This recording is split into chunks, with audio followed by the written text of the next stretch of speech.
Hey there guys, my name is Brandon, aka Suns Geek, and if it has to deal with the Phoenix Suns, I'm going to make a video about it. That is right, guys. I just thought I would give my thoughts about these rumors that Devin Booker is reportedly upset with the Phoenix Suns, that they didn't pursue D'Angelo Russell in free agency. Now, all of this started because of a New York Post report in which Devin Booker is the most likely player to land in New York via trade because of players who Leon Rose used to represent.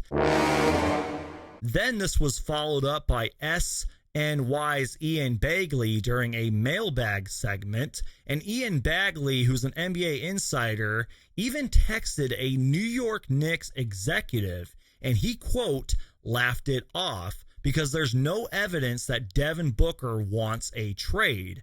Also because of his massive contract and that the New York Knicks don't really have enough pieces to trade for Devin Booker, and because it makes zero sense that the Phoenix Suns would want to trade Devin Booker. Now, don't get me wrong, you guys. I am sure that Devin Booker has voiced his frustrations with the Phoenix Suns before. I'm a big believer in that things happen behind closed doors that none of us get to see. So I understand it from that point of view, but honestly, I think a lot of this is just clickbait.